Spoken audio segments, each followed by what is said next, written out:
Welcome to The Explainer. I am so glad you're joining us today because honestly, we're going on a bit of an unexpected journey. Usually when we prep these explainers, the research process is, well, pretty straightforward.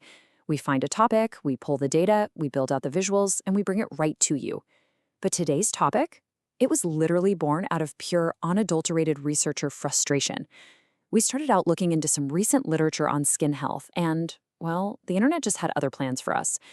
What we're going to look at today is how a massive digital roadblock led us straight into the surprisingly meticulous, centuries-old world of a very famous golden root, one that's actually heavily regulated by one of the strictest health authorities on the planet. Okay, let's dive into this. Sorry, you have been blocked. That's the exact error message we slammed right into. We were just trying to access an article on dermatologytimes.com, doing some basic, routine background reading, and boom, we hit a Cloudflare security firewall. And not just once either. We hit it multiple times, racking up completely different Ray IDs every single time. It is incredibly frustrating when you're all geared up to learn and suddenly a security service decides you're orchestrating some massive online attack. But you know what? What really caught my attention wasn't just getting blocked. It was the specific reason the system gave for kicking us out. According to the error log, the whole security lockdown was triggered by, quote, submitting a certain word or phrase. Our IP address, which for the record was 66.102.6.226, was completely locked out. And for what? Just for searching a specific botanical term. I mean, the irony here is just fantastic. We're trying to do a deep dive into natural health treatments for the skin, and the browser's treating us like a malicious SQL command. But hey, we don't give up that easily. Since the internet decided to put up these ridiculous walls, we decided to pivot. We went straight to a source that is absolutely unblockable, highly official, and radically transparent. I'm talking about the Government of Canada's Natural Health Products Database. And we searched for the exact same thing that started this entire mess.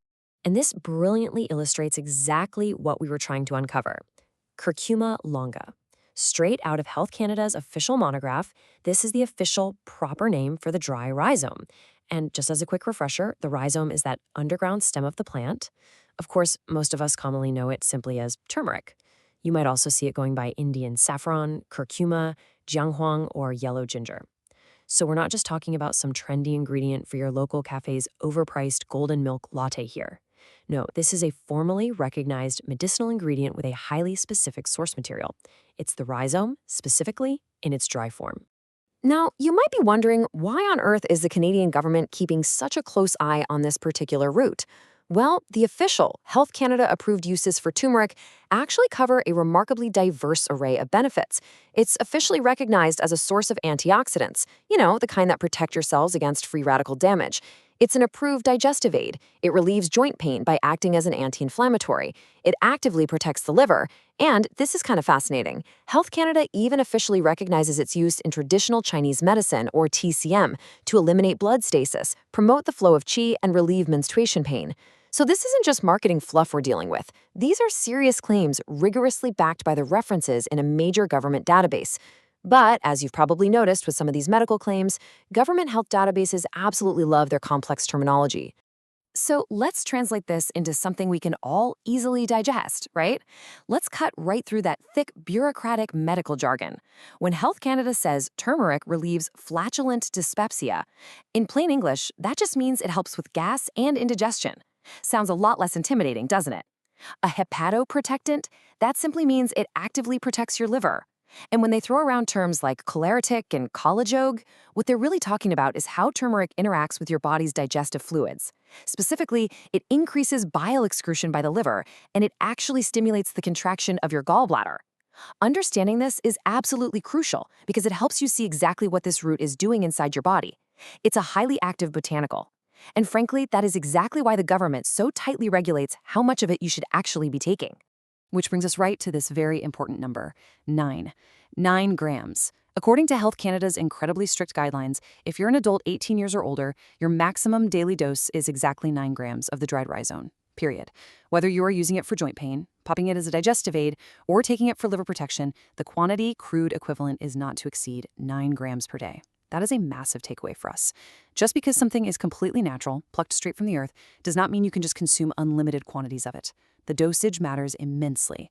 And speaking of dosage, how the turmeric is actually prepared completely changes the game.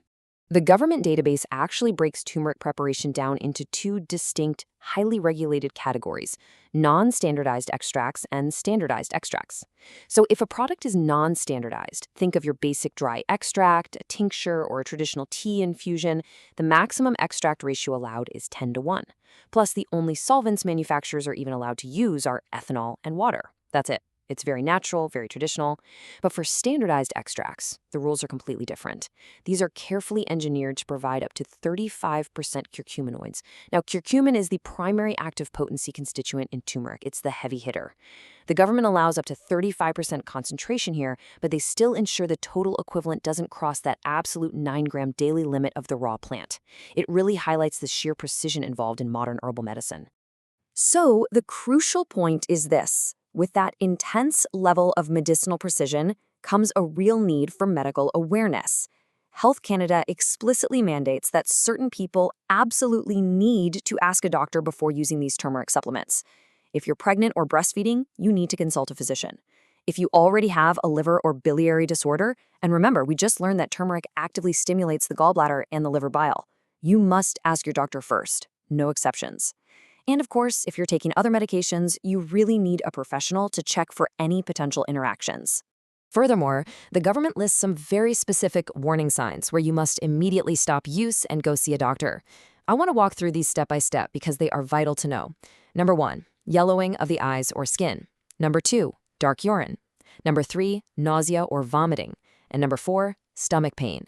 These are classic, highly recognizable signs of potential liver stress or hepatotoxicity. It's a fascinating paradox, right? Think about it. Turmeric is officially listed as a liver protectant, but in the wrong bodies, at the wrong doses, or if it's interacting with the wrong medications, it can actually stress the very organ it's known to help. It's wild, but it perfectly reminds us that natural botanicals really do command real medical respect. But hey, don't let those cautions scare you away. Instead, let them prove to you just how incredibly well-studied this plant really is. Just look at this timeline of references used to build the official database. It proves, without a doubt, that we aren't looking at some passing internet health fad. The citations go all the way back to the year 1633 with Gerard's History of Plants. Then it jumps to 1999 with the World Health Organization's monographs. It references the 2004 Chinese herbal medicine Materia Medica. And the whole thing is anchored by a September 2025 Health Canada Summary Safety Review on hepatotoxicity. We are literally looking at a remedy that bridges 17th century herbalism straight through to 21st century government safety regulations. It's just amazing. Which brings us to our final thought for this explainer. We started out today with a deeply frustrated, completely blocked internet browser, but that roadblock pushed us to uncover the deep, highly structured, government-regulated science of curcuma longa. From treating flatulent dyspepsia to stimulating your gallbladder, all while being carefully, meticulously capped at exactly 9 grams a day. So, looking at the facts, the real question is this. With centuries of documented history and rigorous modern regulatory backing, is this golden root missing from your routine? It is definitely something to think about the next time you see turmeric sitting there on a store shelf. Thank you so much for joining me on this explainer, and as always, keep asking questions.